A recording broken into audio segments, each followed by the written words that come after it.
Hey guys, welcome back to my channel. Today's video is going to be a series rant on the Veronica Speedwell series by Deanna Raybourn. This is one of my favorite series of all time, and if you've been here for literally more than 3 seconds, you know that because I cannot stop talking about this book series. This book series is absolutely everything to me. I'm not even joking. I'm not even joking. I only typically do these individual book series book reviews for books that are my absolute favorite books. So the fact that I'm even sitting here with you right now to talk about just this book series tells you where I'm at in my heart right now about these books and these characters. First of all, I want to say I picked this book series up because of Katie Colson here on Booktube. I owe that woman my firstborn male goat. That may sound oddly specific, but it's the only thing I can offer. It's literally one of my favorite series ever of all time. It's so good, and hopefully with this video I can convince you to read it so that it can become your favorite too. I know that I promised you guys a reading vlog on the whole series, but unfortunately I lost all of my footage for books 1 through 5 when my old camera broke and when my old laptop broke at the exact same time. So I'm making do with what I can because I'm trying to be a woman of my word. So the first half of this video is going to be a series rant on books 1 through 8. And then the second half of this video is going to be a non-spoiler reading vlog for the most recent release, A Grave Robbery, which is book 9. Hopefully from here on out I'll be making reading vlogs for the next Veronica Speedwell books as they're released. So if you're getting yearly Deanna Raybourn content with the Veronica Speedwell series, you're welcome. I started reading this series exactly a year ago. I started it in April of 2024. It is now April of 2025. I just finished reading book 8 of the series. First thing obviously that I want to point out is the covers. All of the spines align and match each other in their design. All of the covers match each other in their design. Like, look how stunning this series is. So I mean, it's like an absolute trophy to have on your bookshelf. Like, let's be honest, gorgeous. This is so far a 9-book series and it is ongoing, thank God. So I'm going to really quickly give you the reading order of this series. Book 1 is A Curious Beginning. Book 2 is A Perilous Undertaking. Book 3 is A Treacherous Curse. Book 4 is A Dangerous Collaboration. Book 5 is A Murderous Relation. Book 6, losing count, is An Unexpected Peril. Book 7 is An Impossible Imposter. Book 8 is A Sinister Revenge. And book 9 is A Grave Robbery. That is the order to read this series in. I personally recommend reading this series in the order that it's written. Read them in chronological order, I would say, because every single book is worth it. And I just feel like you just really get a feel for the whole story if you read it in order. But of course you could kind of jump around. It's really not that serious. You could kind of pick anyone to read if you want to that badly. I just wouldn't really recommend it because there are things like the romance that happens chronologically. So I will say read it in chronological order. This book series is a historical mystery and romance set in the 1800s Victorian London. If you don't know what a lepidopterist is, it's basically a butterfly hunter, a butterfly scientist. She is obviously the main character of the series. In the first book, she meets Revelstoke Templeton Vane, who is a surgeon and taxidermist. The two of them become very close companions and romantic interest in each other's lives. And they're obviously each other's partners in crime because they start to go on these unexpected and sometimes very dangerous investigations with each other, solving mysteries, mainly murder mysteries, around dreary, foggy London. Such a cozy vibe to the series. Each book is a different mystery. Each book is a different investigation. So in the first book, which is this one, A Curious Beginning, we meet Veronica. Veronica is attending the funeral for her last living relative. She ends up going with this guy named Maxwell, who is a baron. So I'm pretty sure his name is Maxwell. He's a baron. He ends up taking Veronica to safety to his best friend, Stoker. Apparently, after the death of her last living relative, somebody is hunting down Veronica, trying to kill her. So Veronica gets taken to Stoker in London, and she ends up staying there for some time, and Maxwell comes up dead. And Stoker's like, you killed him. You were the last person with him, and all of a sudden he's not with us anymore. So I think you did it. And Veronica's like, okay, I know I didn't do it. So to show you that I didn't kill this man, I'll help you figure out who actually did it. And that's how they get launched into this mystery. And that's how the rest of the series happens. During this book, we start to learn a lot about Stoker. We meet his old circus troupe because he was a part of a circus when he was younger. He was like a knife thrower because his father was awful to him. All this stuff.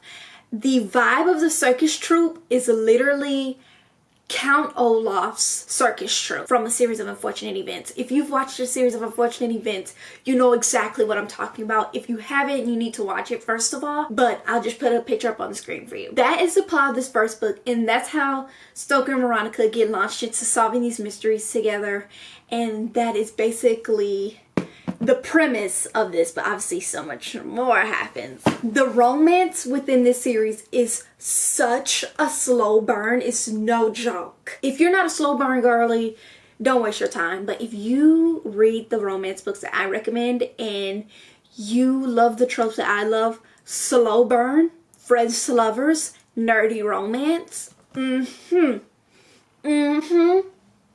Are you picking up what I'm putting down? I mean slow burn as in we're not really getting Stoker and Veronica being a couple until book 6. We don't really get inklings of them being romantically interested in each other until books 2 and 3. This book, the first book, they're really just becoming friends and obviously meeting each other and whatnot. These 2 books is where the romance and the crush starts to happen with Veronica and Stoker, where they start to develop a crush on each other. And as I say time and time again in video after video, Veronica's just like me. That woman was in denial for 3 books straight. The real queen. I can't even judge you for that. Then books 4 and 5, the crush obviously starts becoming more and more intense. I don't even know if crush is the right word because like it's so much more than that. But the crush starts to become more intense. They start like risking their lives for each other. They are like genuinely in love and obsessed with each other. And they finally admit it towards this area. Like books 5 and books 6. And then book 7, a little bit of an argument happens. They go their separate ways. And book 8, which is the book that I've just recently finished, they are like groveling. And this tension on top of tension. The tension is breathing, guys. I am so in love with them as a couple. And I love this series and their romance the most. Even though this is really, the romance is such a side plot in the actual mystery.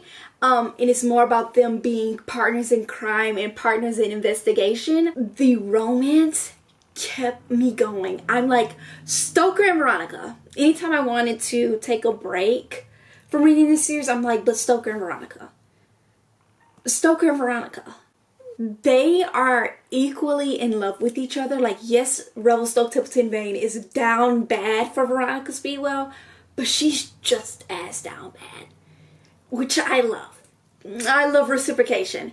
So I loved watching them become friends and like build that type of foundation before getting into anything romantically. Though the romance was the back burner, it was my driving force.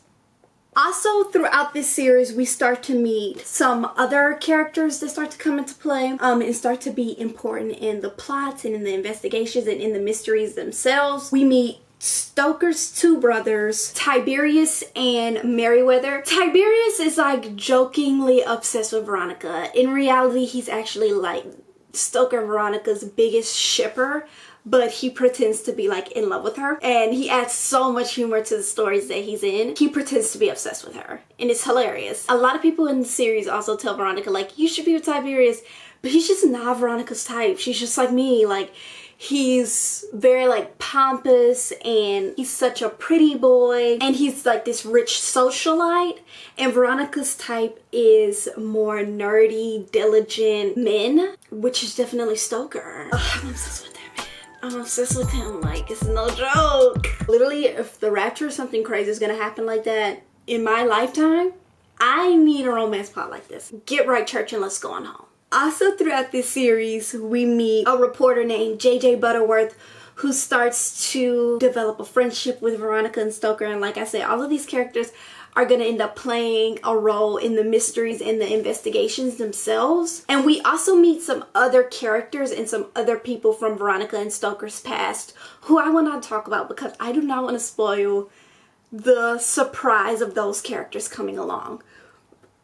So if you're watching this video, do not read the backs of any of these books. This series is funny. This series it's thrilling, it's cozy, it's swoon-worthy. Literally all of these books are 10 out of 10, cannot recommend them enough. Sometimes the mystery can get a little bit repetitive, but I mean, like, by book 2 and 3, you're so attached to characters you don't even really care. Like, I could read a 500-page book about these characters walking around grocery shopping, and I would be thoroughly entertained, and I'd be eating it up. So all of these books are 10 out of 10 for me, but I do have my favorites. I've never pretended to not play favorites.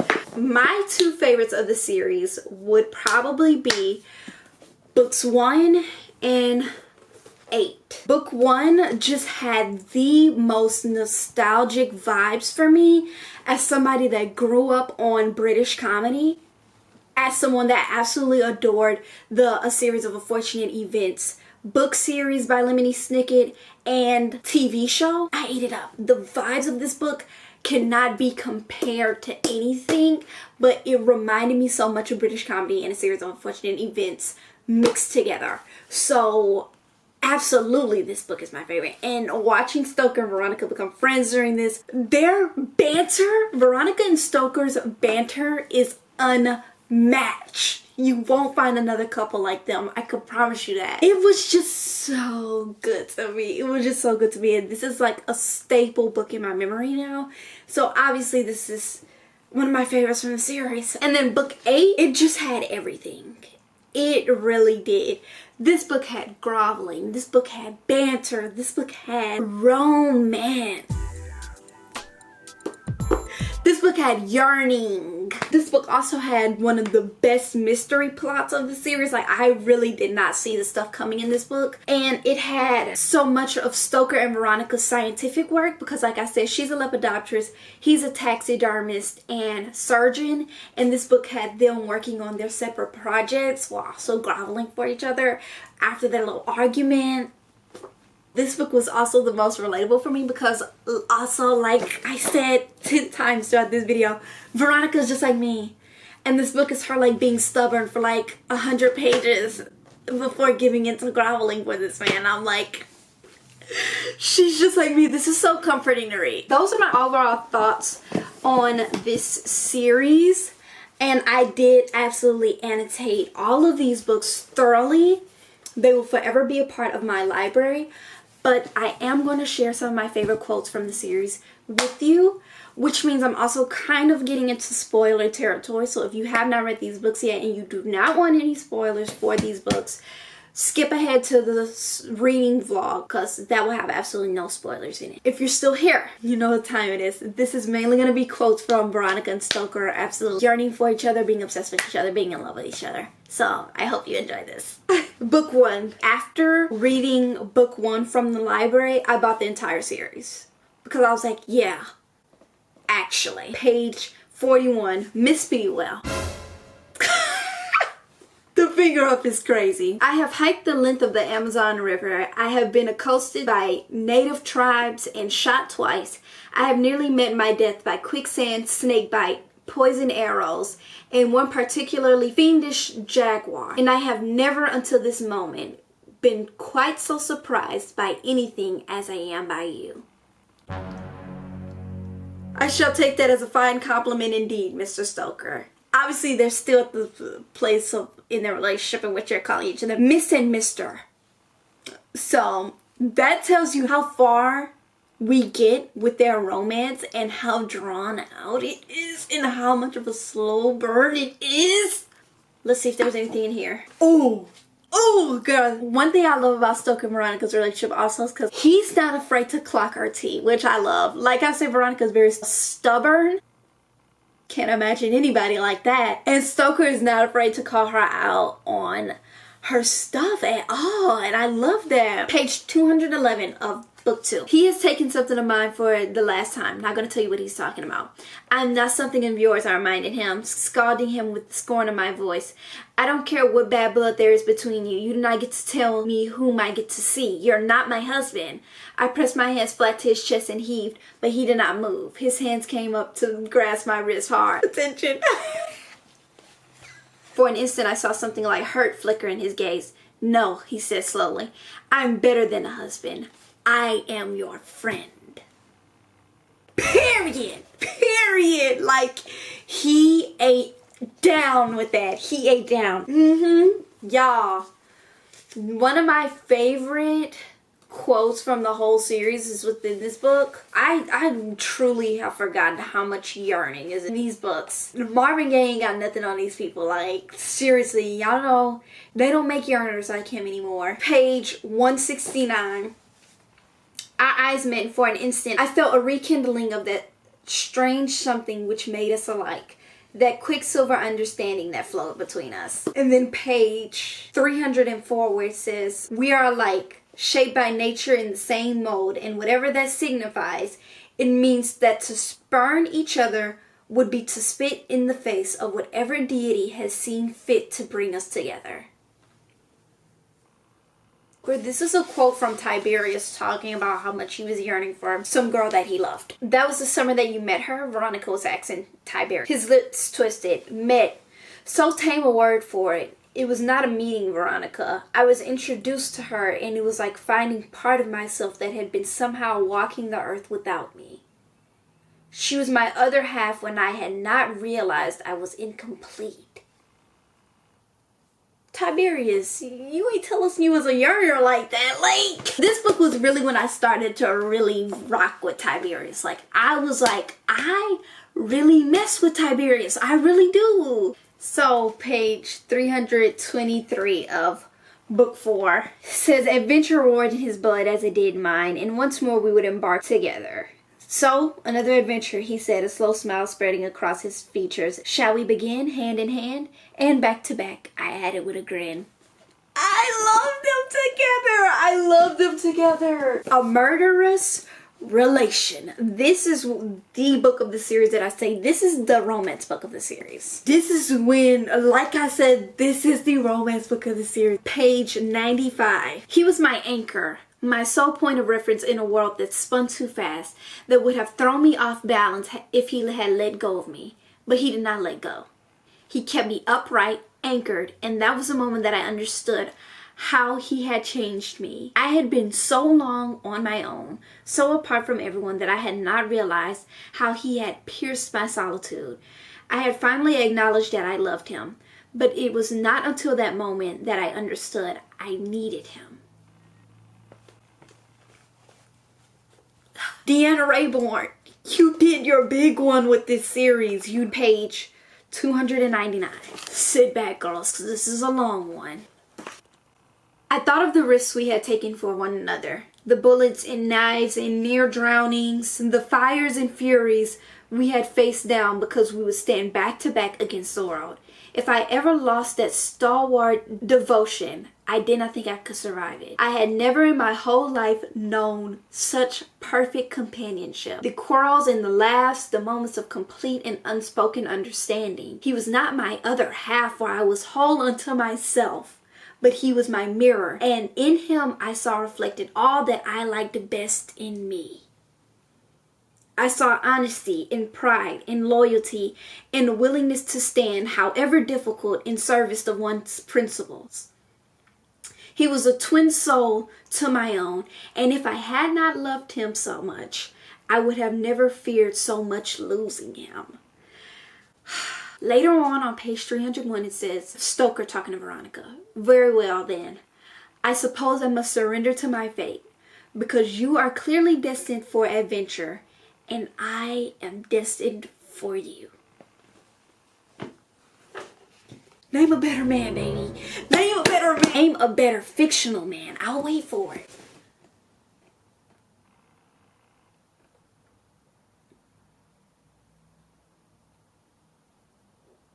Ooh. Going back and rereading this, I'm actually feeling my heart flutter. Like, I feel like I'm actually in love, not Veronica. I feel like this man's talking to me. Page 177 of book 6. I would hope that I'm counted among the good that has happened to you, I said, summoning a smile. Veronica speaking. He did not return it. He leaned forward a little and cupped my chin in the breadth of his palm. You are not. The thud in my chest became a hammering, slow and painful one on the ribs. Oh, he went on. You are not among the good that has happened to me. You are the best of all that I have known. You are what I searched for when I left that house and wandered this earth, boy and man. You are the part of myself I never thought to find because I did not dare to dream you existed. You are all that I want and more than I deserve, and I will go to my grave thanking a God in whom I do not believe for bringing me to you. It's quiet, ain't no back talk. Like, what? What? Well, I know Veronica don't believe in marriage, but a man says that to me, I'm walking down the aisle. ASAP. Next. I don't have much underlined in this one. And obviously this is the one that they get into a little argument, so I was a little bit heated with Veronica. Siri, play I Can Love You by Mary J. Sorry. Love you though, Veronica. We just like each other. You know, that's my twin for real, but I was a little upset in that one. So book 8. Yeah. She's like, does it look like I care? Because I don't. Because Stoker hasn't reached out to her yet. Invariably, I dropped into bed, exhausted by my exertions, only to rise at dawn and repeat the process. Not for me, the languid evening passed in mournful contemplation of the distance, both literal and figurative, between myself and the person I considered to be my twin soul. I would not permit myself to waste away in pining and regret. I had the celibate consolations of science, and I made full advantage of them. Like I said, yes, Stoker is down bad for her, but she is just as down bad. Don't get it confused. On page 300. Afraid of what? He blinked furiously. Afraid of an unguarded heart. Of giving myself fully to anyone again after making such a wreck of things the first time. I have shielded myself from true friendship. From you. Hold up, because my camera rushing me. Always I have held something back so that I could never again be so hurt from my own mistake. I paused and drew a deep breath. But no more. Stoker, I loved you when the world was new. I love you now, and I will love you until the earth is burnt away and the stars themselves turn to dust. For we are two souls with but a single thought, two hearts that beat as one. Alexa, play Endless Love. Two hearts that beat as one. He smiled, a slowly ripening curve that promised everything. You learned Keats for me? He's such a nerd. Now I'm going to switch you on over to the non-spoiler reading vlog of book 9 of the series, A Grave Robbery.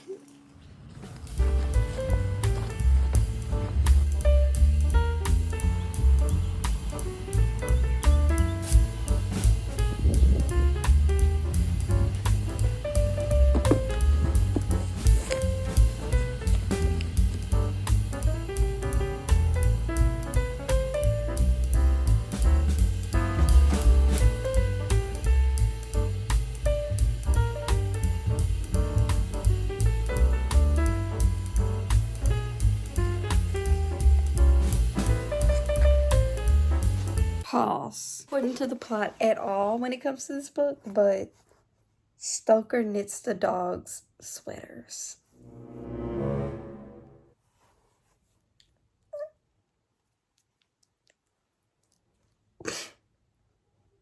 Everything he does makes me blush insanely hard. What?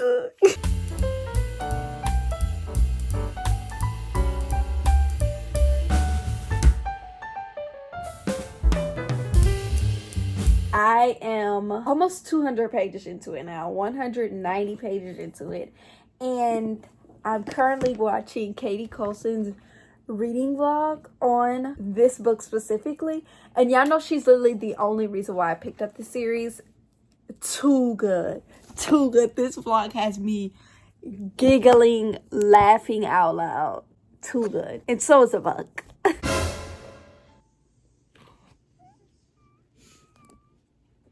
I don't even know what I can say about this mystery that won't be a spoiler. The evil person in this book, if you read the book, you know who I'm talking about. The evil person in this book, I want them to end it. I don't want to hear from them anymore. You know what I'm saying? No. Y'all, the quotes I'm reading in this book from Revelstoke Templeton Vane, that's because he's reading his poetry. He knows what he's talking about. He's locked in studying, trying to figure out better ways to articulate his love for Veronica. What? Bro? What, bro?